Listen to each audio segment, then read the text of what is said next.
सभी भारतीय बहनों को, भाइयों को मेरा नमस्ते जी। अभी मेरे पिछले 5 वीडियो में जो मैंने यजुर्वेद के पहले अध्याय में 31 मंत्रों के अंदर उनके कुछ मंत्रों की व्याख्या की थी, तो वो मैंने इसलिए किया था क्योंकि ये सभी वेदों का कर्मकांड है। तो कर्मकांड में क्या क्या क्रियाएं हैं, कैसे हम आध्यात्मिक, आदिदेविक इन सब चीज़ों को छोड़कर जो भौतिक अर्थ हैं, यानी कि जिसको विज्ञान समझता है, जिसको हमारे यहाँ का विद्यार्थी समझता है, ऐसा जो विज्ञान वेदों में है, जिसके विद्वान जो व्याकरणाचार्य हैं, जो इनके अर्थ करते हैं बार बार कि वो आध्यात्मिक रूप से इस तरह से है, कैसे मनुष्य को पालन करना चाहिए। लेकिन जो इस दुनिया में आध्यात्मिक के अलावा जो नास्तिक लोग हैं, वो भी कैसे उस विज्ञान को मान लें, तो वो विज्ञान को प्रस्तुत करने के लिए अब जो मेरे ये 4 या 5 वीडियो बनेंगे, वो इन चारों वेदों का समन्वय करके मैं आपको ये बताऊंगा कि ये जो वेद हैं, ऋग्वेद है, यजुर्वेद है, सामवेद है और अथर्ववेद है, इन सब में जो ज्ञान है, जो कर्म है, जो उपासना है और जो विज्ञान है, इन सब के अंदर वो परमात्मा जिसने सृष्टि को रचा है और विज्ञान पर रचा है, इसके केवल विज्ञान के अर्थ की चर्चा हम करेंगे, केवल विज्ञान के अर्थ होगी। तब विवाद उत्पन्न ना हो, तो अब तक के सबसे ऑथेंटिक जो भी भाष्यकार उपलब्ध हैं, उन सब में महर्षि दयानंद सरस्वती का भाष्य ही सबसे ज़्यादा प्रमाणिक है। 36 देशों के अंदर जो भी आर्य समाज हैं, जो भी वैदिक सनातनी लोग हैं, या दुनिया के जो भी लोग हैं, वो महर्षि दयानंद के भाष्य को ऑथेंटिक मानते हैं। तब मैं उनके द्वारा लिखित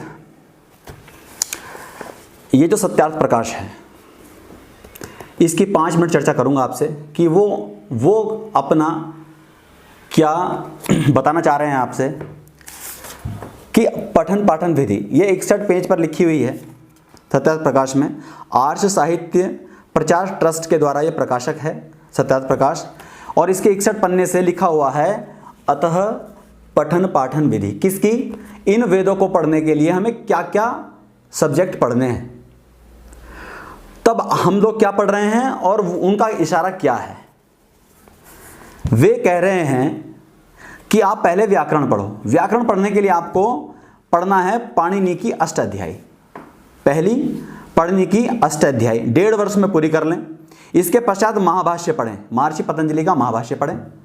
इसके पश्चात यास्क मुनि कृत निघंटु निरुक्त 6 व 8 महीने में सार्थक करके पढ़े पढ़ावें। फिर पिंगलाचार्य कृत छंदों को उपाग्य पढ़ें। वैदिक लौकिक ग्रंथों का परिज्ञान नवीन रचना पढ़ें। फिर मनुस्मृति, वाल्मीकि रामायण, महाभारत पढ़ें। उनके उद्योग पर्वांतगर्त विद्युत नीति को पढ़ें। फिर पूर्व मीमांसा, वैशेषिक न्याय, योग, सांख्य, वेदांत पढ़ें।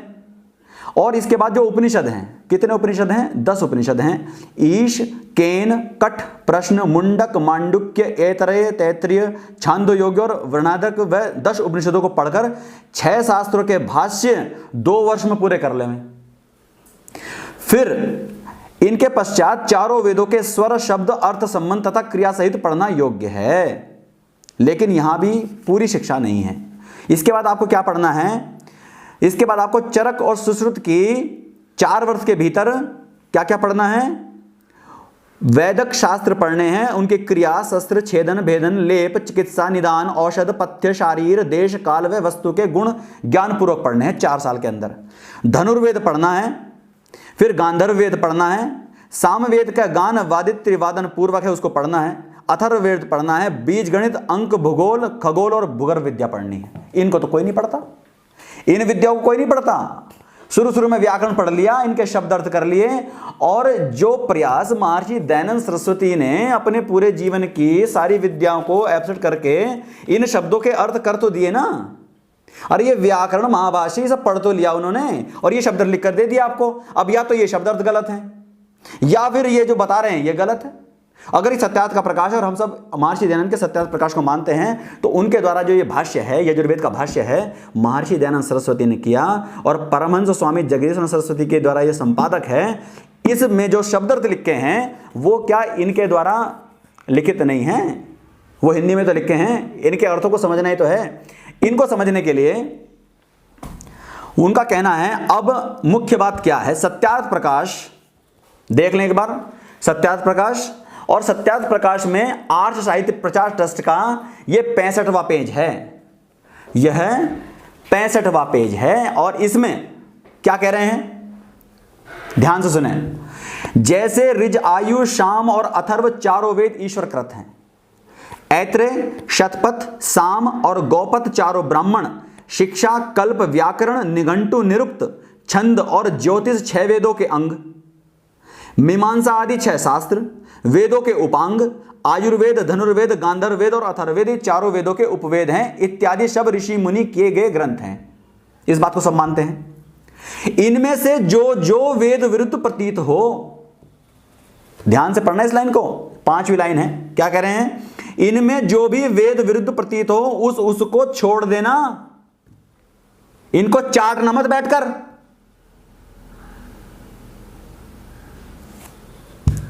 क्योंकि वेद ईश्वरकृत होने से निर्भ्रांत हैं, स्वतः प्रमाण हैं। कैसे हैं, स्वतः प्रमाण है ये वेद, और वेद का प्रमाण ही वेद से ही होता है। वेद का प्रमाण किससे होगा, वेद से ही होगा, इनसे नहीं होगा। अष्टाध्यायी किसने लिखी, ये महर्षि दयानंद की है। ये किन्होंने लिखी है, ये है महर्षि दयानंद कृत, केसरगंज अजमेर से वैदिक पुस्तकालय से प्रकाशित हुई है। ये अष्टाध्यायी के भाष्य हैं, ये अष्टाध्यायी के उन्होंने लिखे हुए हैं कि इससे समझ लेना इनको, इनके व्याकरण का अर्थ कर लेना। तो वो क्या कह रहे हैं कि इनमें से जो भी ग्रंथ हैं ये सब प्रतः प्रमाण है, यानी कि इनके लिए किसी प्रमाण की आवश्यकता है, किसी लिखित की। वो लिखित प्रमाण भी तो वेद ही है, तो वेद का प्रमाण वेद से ही होगा, वेद ही स्वतः प्रमाण है। और ब्राह्मण आदि सब ग्रंथ भी परता प्रमाण है, इनका प्रमाण वेदाधीन है, वेद के ही अधीन है ये सब भी। जैसे अग्निव्रत नैष्ठिक जी अपने वेद विज्ञानालोक को ऐत्रेय ब्राह्मण से कर सिद्ध कर रहे हैं, या फिर श्री रामदेव जी जो हैं अपने यहां वैदिक गुरुकुलों के अंदर व्याकरण आदि को पढ़ाने के अंतर्गत ये देखा जा रहा है कि वहां केवल उनके आध्यात्मिक और आदि दैविक ही अर्थ कर रहे हैं। अरे परमात्मा ने सृष्टि कैसे रची है, सूर्य दिख रहे हैं, चंद्रमा दिख रहा है, निर्वात दिख रहा है, पृथ्वी, सौरमंडल सब दिख रहा है, नहीं दिख रहा, रॉकेट उड़ रहे हैं, यान चल रहे हैं, सारी कार चल रही हैं, सब कुछ चल रहा है, सब किसके द्वारा रचित है, ये पेड़, ये जल, ये वायु किसने रचा है, अरे परमात्मा ने रचा है या नहीं रचा है। तो इन विज्ञान को देखकर उसका अध्ययन नहीं कर रहे हैं, जो दिख नहीं रहा है उसके अध्ययन में लगे हुए हैं, जो दिख नहीं रहा है उसके अध्ययन में लगे हुए हैं। बोले ऐत्रेय पढ़ लो, बोले ब्राह्मण पढ़ लो, किसी ने लिख दिए उसको पढ़ रहे हैं। जो महर्षि दयानंद ने वेद के अर्थ कर दिए, किससे, अष्टाध्यायी पढ़ के कर दिए, पतंजलि का महाभारत जो महाभाष्य उसको पढ़ के कर दिए, जितने भी ये ब्राह्मण हैं, मीमांसा हैं, वेद हैं, उपवेद हैं, इन सबको पढ़ तो लिया उन्होंने। तुम क्यों पढ़ रहे हो बार बार, देखो ना सामने क्या है, सूर्य दिख नहीं रहे, वायु दिख नहीं रही, अग्नि दिख नहीं रही, जल नहीं दिख रहा है, पृथ्वी पर 3/4 है, तुम्हारे शरीर में 3/4 है, तुमको दिख नहीं रहा है।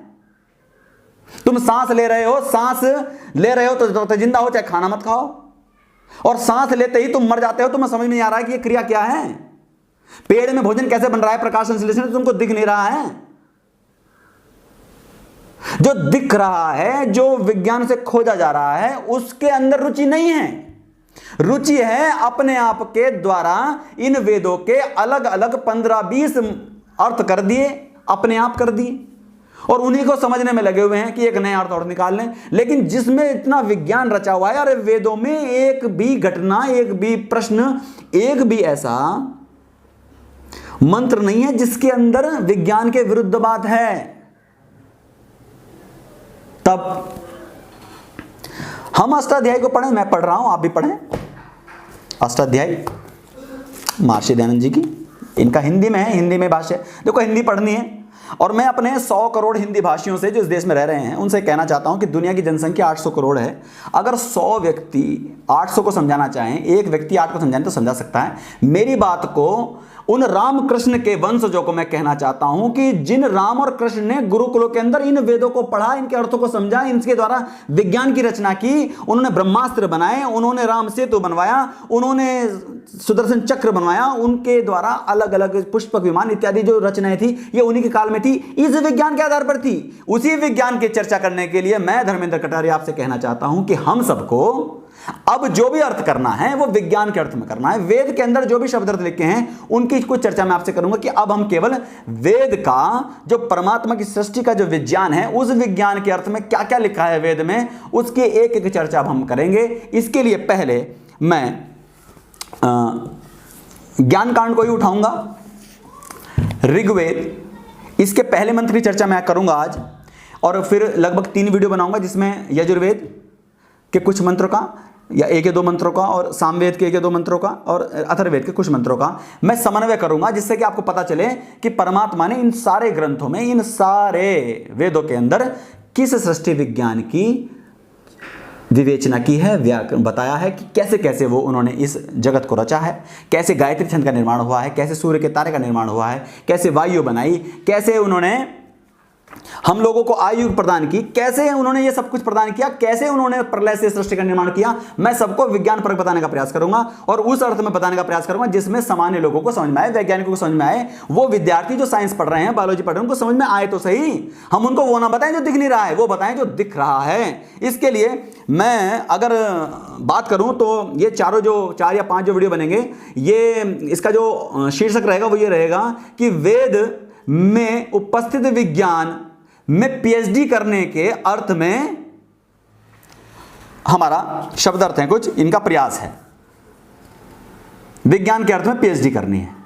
किसके अर्थ में? वेदों की विज्ञान के अर्थ में पीएचडी करनी है। आदि भौतिक, आदि दैविक और ये आध्यात्मिक भूल जाओ, क्योंकि वे सब बात की बातें हैं। जब ये समझ में आ जाएगा वो अपना आप सिद्ध हो जाएगा। आपको आदि भौतिक भी सिद्ध होगा, आदि देवी सब सिद्ध हो जाएगा। जब विज्ञान, परमात्मा का विज्ञान सिद्ध हो गया ना, तो वैज्ञानिक समझ में आ जाएगा, और वैज्ञानिक समझ में आ गया तो सब कुछ समझ में आ जाएगा। ये छोटी सी बात है। तब मैं आपसे कहना चाहता हूं कि आपको कुछ जानना है। वेदों में कुछ शब्दों के अर्थ क्या क्या ले रखे हैं। एक तो सारे वेदों के अंदर स्त्री पुरुष है ही नहीं, ध्यान रखना मेरी बात को। स्त्री नहीं है, पुरुष नहीं है। स्त्री जहां जहां संज्ञा ली गई है, आत्मा जहां जहां संज्ञा ली गई है, वहां पर ऑक्सीजन है, वहां पर वायु है, वहां पर प्राण है। और जहां जहां पर अग्नि ली गई है, पुरुष लिया गया है, वहां पर हाइड्रोजन है, वहां पर ऊष्मा है, वहां पर सूर्य है, वहां पर आदित्य है। 2 शब्द हो गए। तीसरा, इस पूरे वेदों के अंदर घृत, घी जिसको हम बोल रहे हैं, हम अपने यहां छोटे मोटे यज्ञों के अंदर जो घी लगा रहे हैं, वो घी है ही नहीं, वो जल है। घृताची, घृत माने जल है। यहां गौ का अर्थ प्रकाश की किरणें हैं, इसके अलावा कोई अर्थ नहीं है। यहां जो अश्व है वो प्रकाश की वेगवान किरणें हैं, तेजी से चलने वाली किरणें, और उनके आधार पर जो भी यान बनेंगे वो भी तेज चलने वाले अश्व हैं, रथ हैं, वाहन हैं। यहां जो यान विमान है वो सब अंतरिक्ष यान है, यानी कि वो उस हाइड्रोजन की एनर्जी को, उस प्रकाश की एनर्जी को यूज करके जो भी शिल्प कला कलायंत्र बनाने हैं वो सब इसके अंदर वर्णन है। यहां जब भी घर की चर्चा आएगी, ग्रह की चर्चा आएगी विद्वानों के, वो सब के सब कैसे होंगे? वो सब पृथ्वी के आकार के होंगे। ये कुछ चीज है। जैसे राष्ट्र की चर्चा है, अगर इसमें राष्ट्र की चर्चा हुई है यजुर्वेद में, इसका मतलब है कि राष्ट्र का अर्थ है कि जो सूर्य के अंदर केंद्र है, उसका जो तापमान 1 करोड़ के आसपास चला जाता है, 1 करोड़ डिग्री सेंटीग्रेड के, तो उस राष्ट्र का निर्माण, उस तारे के केंद्र का निर्माण कैसे होगा वो बताया हुआ है। इसमें जो गायत्री लिखी हुई है, चाहे वो त्रिविष्टिप हो, चाहे वो त्रिविष्टिप गायत्री हो, या फिर त्रिष्टुप हो गई, और या फिर वो आपकी जगती हो गई, ये जो गायत्री हैं, इस गायत्री यानी कि हाइड्रोजन का ऑक्सीजन के साथ क्या मिलन है, कैसे कैसे उसका विकास करना है, वो 38 अक्षरों की गायत्री कौन सी है। महर्षि दयानंद भी इसको कह रहे हैं कि आपको, महर्षि दयानंद क्या कह रहे हैं? महर्षि दयानंद भी कह रहे हैं सत्यार्थ प्रकाश में, हम सब ध्यान नहीं देते हैं, बस बढ़े चले जा रहे हैं। आप इसी सत्यार्थ प्रकाश के 46 पेज में जब नीचे आएंगे तो वो क्या कह रहे हैं? 48 पर्यंत तीसरे प्रकार का होता है उत्तम ब्रह्मचर्य, और जैसे 48 अक्षर की जगती है। 48 अक्षर की जगती क्या है? जगती माने गायत्री छंद है, 48 अक्षरों का है, जबकि गायत्री 24 अक्षर की होती है। 24 अक्षर की होती है ना गायत्री, तो ये 24 अक्षर की जो गायत्री है 48 अक्षर तक जाती है, तब ये तारे का निर्माण करती है, और उसके बाद प्रकाश बाहर निकलता है और आकर्षण से हमको घेरता है। आकर्षण के संबंध में मैं आपको बता देता हूं कि ये भार और क्या है। हमारा वजन, मेरा वजन 60 किलो है, पृथ्वी पर मेरा वजन 60 किलो है, तो चंद्रमा मेरा वजन कितना है? चंद्रमा मेरा वजन 1/6 है, यानी कि 10 किलोग्राम है मात्र। इसका मतलब भार जो है वो तुलने वाली चीज नहीं है, ये एक सापेक्ष चीज है जो हमारे को ये बताती है कि धरती के अंदर लावा कितना भरा हुआ है, सूर्य पर कितना लावा भरा हुआ है, चंद्रमा में कितना लावा भरा हुआ है, वहां पर जी यानी कि गुरुत्वाकर्षण, गुरुत्व कितना है। यानी भार एक सापेक्ष चीज है, और ये उस हाइड्रोजन के आकर्षण के कारण ही पैदा होती है, जिसका निर्माण परमात्मा जब शुरुआत होती है सृष्टि की तो जल को तोड़ता है, उसके बाद पहली अक्षर की गायत्री पैदा होती है, उसके बाद वो बढ़ती चली जाती है, और जैसे जैसे गायत्री बढ़ती जाती है, हाइड्रोजन बढ़ती जाती है ऑक्सीजन के अंदर, वैसे वैसे तारे का निर्माण होता है, वैसे वैसे आकर्षण बढ़ता चला जाता है पूरी धरती पर, ब्रह्मांड के अंदर। ऐसे निर्माण होता है इस पूरी ब्रह्मांड का। और हर चीज घूम रही है, हर चीज गोल है। गोल मतलब हर चीज स्फीयर है, 4/3 पाई आर क्यूब है। इसका मतलब है कि ये जो हमारे पिंड है ये गोल इसलिए हैं। और जैसे हमारे चारों तरफ, पृथ्वी के चारों तरफ क्या है, वायुमंडल है ना, वायुमंडल का दबाव कितना है, 1500 kg पर सेंटीमीटर स्क्वायर है। इतना दबाव है हम सबके ऊपर, इसीलिए ये सब बंधे हुए हैं आपस में। और ये वायु ही अग्नि को धारण करता है। बार बार ध्यान रखना, जब भी ऋग्वेद पढ़ोगे, ऋषि अग्नि के बारे में चर्चा करोगे, तो वो अग्नि है, वो ऊष्मा है, वो परमात्मा है, वो सूर्य है, वो देवता है, वो हाइड्रोजन की अग्नि है जो सूर्य पर जल रही है। और जब भी यजुर्वेद उठाओगे, ऋषि वायु की चर्चा करोगे, तो ऑक्सीजन है, प्राण है, इसके अलावा कुछ नहीं है। इनका समायोजन है, इसी के समायोजन से जल बना है, जो 3 बटा धरती पर है और हमारे जल शरीर के अंदर भी है। और जब जब आप सूर्य को देखोगे, जो कितने तारे आप ब्रह्मांड में देख रहे हो, कितने भी वैज्ञानिक तारों को देख रहे हैं, वहां पर हाइड्रोजन जल रही है और उसको धारण कर रहा है प्राण, यानी कि ऑक्सीजन। उनके रूप अलग अलग हैं। अगर सूर्य का प्रकाश धरती तक आता है तो उसको भी कोई वायु लेकर आती है, उसको धनंजय वायु कहते हैं, जिसकी स्पीड 12 लाख किलोमीटर प्रति सेकंड होती है निर्वात के अंदर। तो ये सब हम चर्चा करेंगे। तब मैं आपसे कहना चाहता हूं कि अब हम जो चर्चा करेंगे वो वेद की केवल ज्ञान पर, यानी कि आध्यात्म, यानी कि केवल भौतिक विज्ञान संबंधी चर्चा करेंगे। तब आज की चर्चा, इस वीडियो की 5 मिनट की चर्चा मैं और करूंगा आपसे। वो क्या है, ऋग्वेद भाष्य। ये क्या है, मंडल 1 से मंडल 6 तक है, महर्षि दयानंद सरस्वती का है, और परमहंस स्वामी जगदीश सरस्वती इसके संपादक हैं। तब इसका पहला मंत्र, मैंने पीछे भी चर्चा की, जब मैंने स्टार्ट किया था तब कहा था कि आप इस मंत्र के अर्थ को स्पष्ट करें, इस मंत्र के अर्थ को स्पष्ट कर दें। तो आज मैं उसी मंत्र को स्पष्ट करूंगा कि आप सब अब तक क्या पढ़ रहे हैं और परमात्मा आपसे क्या कहना चाह रहा है। जिसने सृष्टि का निर्माण समझ लिया, परमात्मा उसकी समझ में अपना पा जाएगा। तो ये जो है प्रथम मंडल का प्रथमाष्टक है, प्रथम अध्याय है, प्रथम अनुवाक है, प्रथम मंत्र है, प्रथम सूक्त का। क्या कह रहा है, अग्नि मीले पुरोहितम यज्ञ से देवे मृत्युजम होतार मृत धातम, यही तो है। तब अब हम इसकी चर्चा करेंगे। सामान्य अर्थ तो यह है कि अग्नि को जल में मिला दो, अग्नि को जल में मिलाओ, इसमें से आपकी ऑक्सीजन निकलेगी, इसमें से आपसे हाइड्रोजन निकलेगी। इनका उपयोग शिल्प कला में करो, कला यंत्र में करो, यान बनाओ, विमान बनाओ, अंतरिक्षयान बनाओ, इनमें बैठो और उड़ जाओ। भैया परमात्मा ने जो सृष्टि बनाई है इसको आप देखने निकल जाओ, क्योंकि आप सब एक भवसागर में फंसे हुए हैं। सूर्य के चारों तरफ पृथ्वी घूम रही है। अगर आप उपग्रह से देखोगे, बाहर से उपग्रह से देखो बैठे, तो पृथ्वी क्या है, ये अंतरिक्ष में घूम रही है बहुत तेजी से, और इसके ऊपर बैठे हो, अंदर तो जा नहीं सकते, इसके अंदर तो लावा भरा हुआ है। ऊपर बैठे हुए हो, ऊपर केवल वायुमंडल से रुके हुए हो आप, वायु का दबाव है जिससे आप रुके हुए हो। आकर्षण किसका है, हाइड्रोजन का, जो अंदर लावा भरा हुआ है। लावा खत्म तो हम सबका गुरुत्वाकर्षण खत्म। तब ये जो पृथ्वी घूम रही है, इस पृथ्वी के आकर्षण से निकलना है, उसके लिए ही सारा विज्ञान इसमें रचा हुआ है। यानी कि हाइड्रोजन ऑक्सीजन को छोड़ दें, यही चेतन तत्व हैं। इसके अलावा जो भी तत्व हैं वो सब इनएक्टिव तत्व हैं। इनको एक्टिव करने के लिए लोहा, सोना, चांदी जो भी दे रखा है, ये आपको यान बनाने के लिए दे रखे हैं मात्र। रॉकेट बनाओ, कार बनाओ, मोटरसाइकिल बनाओ, जो भी आप बना सकते हो, स्पेसशिप बनाओ, ये सब इसके लिए दे रखे हैं। और आपको उसमें कौन सा तत्व यूज करना है, आप पेट्रोल से नहीं जा सकते ज्यादा दूर, आप जो है डीजल से नहीं जा सकते, आप लकड़ी से नहीं जा सकते, आपको जल को ही तोड़ना होगा।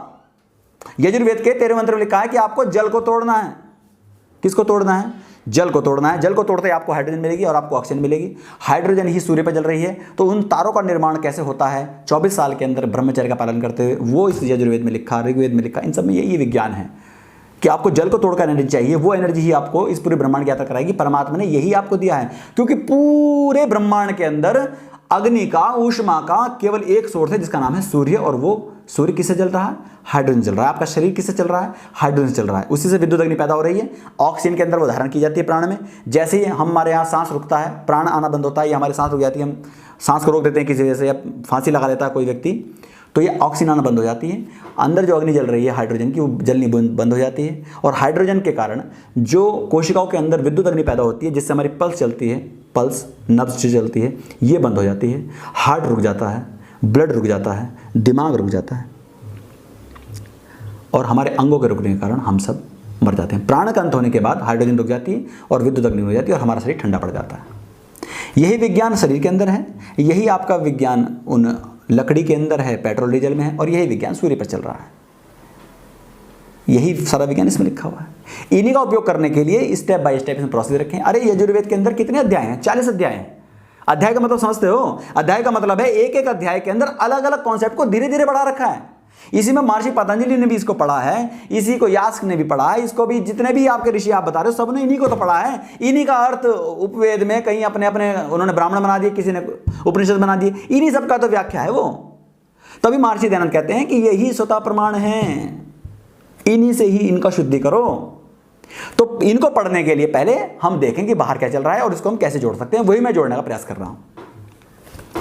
तो अग्नि मिले पुरोहितम यजसिद्धेमृतम, आप उड़ गए और जहां जहां भी आपको मिल रहा है कि कहीं आपको रत्न मिले, कहीं आपको हीरे मिले, जवाहरात मिले, कहीं आपको जितने भी आभूषण वाली चीज मिली जो आपको मूल्यवान लगती है, उनको आप ले आओ, यान में रख के ले आओ।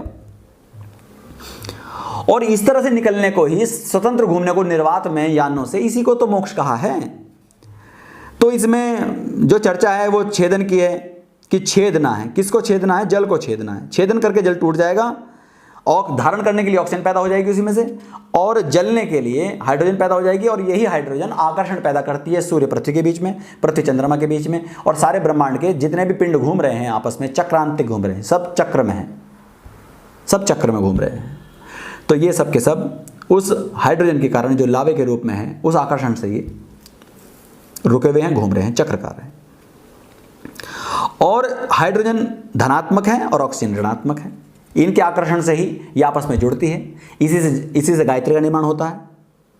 इसी गायत्री का निर्माण इसमें बताया हुआ है वेदों के अंदर। और ये गायत्री जब बढ़ जाती है, 48 अक्षर से चल जाती है, इसको ब्रह्मचर्य का पालन करना 8वें अध्याय में बताया है यजुर्वेद के, 10वें 11वें अध्याय में बताया हुआ है। महर्षि पतंजलि ने भी इसमें से ढूंढा कि जो योग है वो हाइड्रोजन ऑक्सीजन का योग है। जब उम्र 400 साल करोगे, कितने साल करोगे? 400 वर्ष की आयु जब प्राप्त करोगे ना, 400 वर्ष की आयु जब प्राप्त करोगे तो आपको विद्युत अग्नि का प्रयोग सीखना है। ये महर्षि दयानंद ने कहाँ लिखा हुआ है? फिर वहीं लिखा हुआ है। फिर आपको जाना है कौन से पेज पर?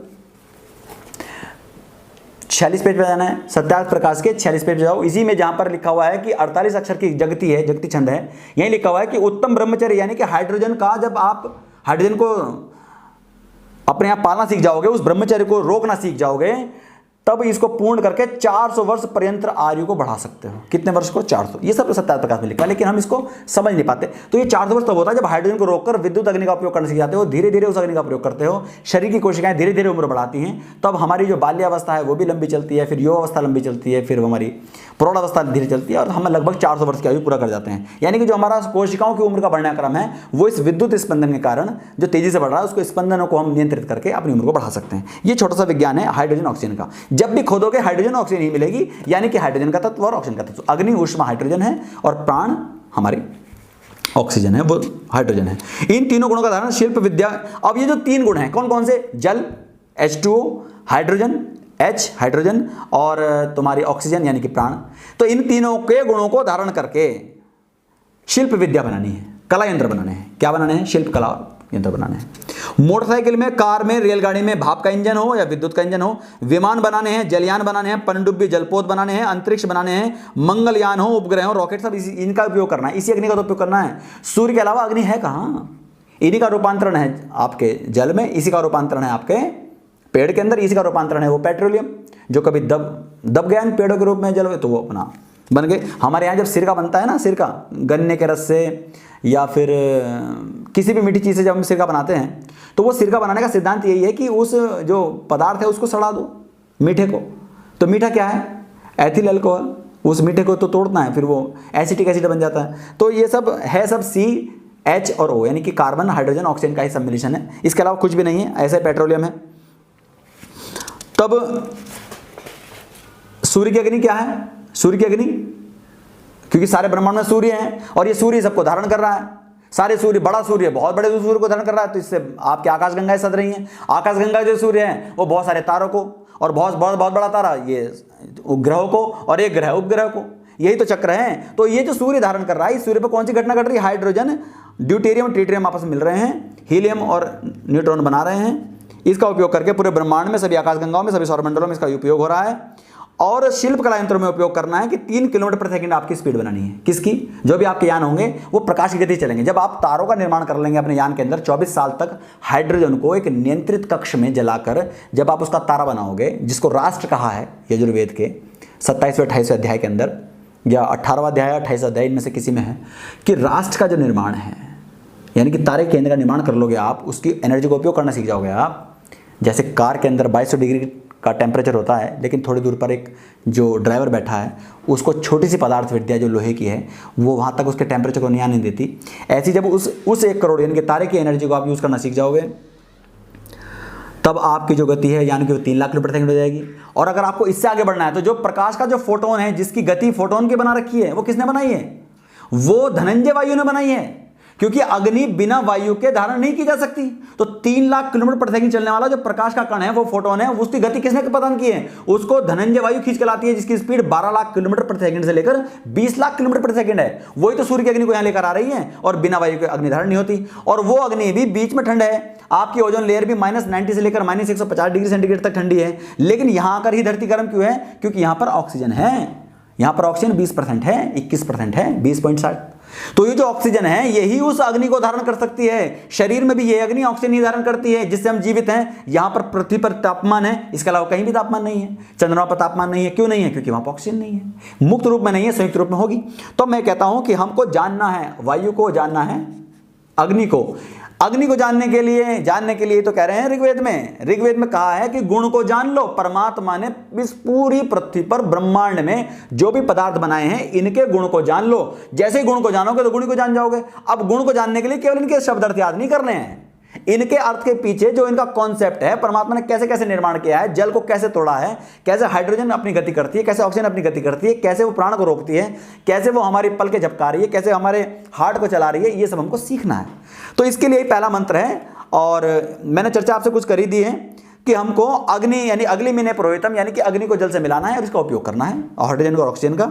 साथ ही साथ इसमें बहुत सारे मंत्र हैं, तो 10,600 मंत्र इस ऋग्वेद में है। तो इस मंत्र को जो मैंने आपको बताया कि घृत क्या है, वो सब मैंने आपको शुरुआत में जो बताई थी, इन शब्द के अर्थ को दिमाग में रख के सारी चीज़ों को भूलकर ध्यान रखना है कि जल किसे कह रहे हैं, ऑक्सीजन किसे कह रहे हैं, और हाइड्रोजन किसको कह रहे हैं, अग्नि किसको कह रहे हैं, अश्व किसको कह रहे हैं, गौ किसको कह रहे हैं, वो बसंत ऋतु क्या है जिसके अंदर यज्ञ करने हैं, वो विस्तारित ऋतु भूमि क्या है जिसके अंदर यज्ञ वेदी बनानी है, वो सारा 3/4 जल क्या है, वो अंतरिक्ष में स्थित वेदी क्या है, 3 प्रकार के यज्ञ कौन से हैं, 3 प्रकार की अग्नि कौन सी है। अरे ये सब पढ़ते क्यों नहीं? हिंदी के अंदर लिखी है ये सब, ऋग्वेद यजुर्वेद सामवेद सब में ये लिखी है। ये मेरा पहला ऋग्वेद का पहला ही मंत्र है जिसके मैंने आपसे चर्चा की है।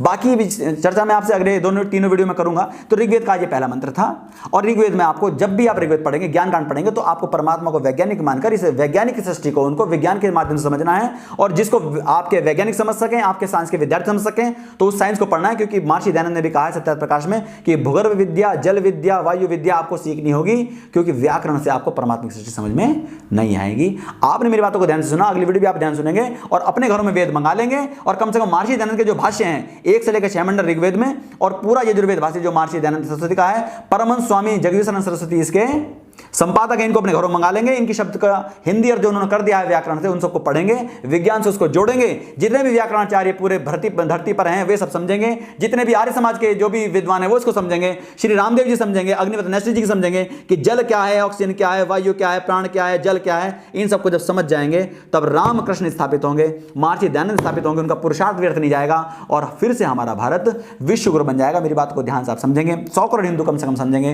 रामकृष्ण के वे सनातनी पुत्र समझेंगे, और आप इस विज्ञान को आप पूरी दुनिया के सामने लेकर आएंगे, और इस भवसागर से मुक्त करके सबको मोक्ष की वो जो रामकृष्ण का पुरुषार्थ था, वो महर्षि दयानंद जिसके लिए प्रयास करके चले गए, उन सबको पुनः हम सबको मोक्ष यात्रा इनकी सृष्टि में घुमाने का प्रयास करेंगे। परमात्मा की इच्छा को पूरा करेंगे। परमात्मा का जो स्वभाव है सृष्टि को रचने का, जिसने हमको सृष्टि बनाई है, किस लिए बनाई है? हमारी आत्मा के चेतनता के विकास के लिए बनाई है, इस विज्ञान को समझने के लिए बनाई है। इन सबको हम उनके लक्ष्य को पूरा कराएंगे, धर्म अर्थ काम मोक्ष को पूरा कराएंगे। उसके लिए वेद के विज्ञान के अर्थ को समझेंगे।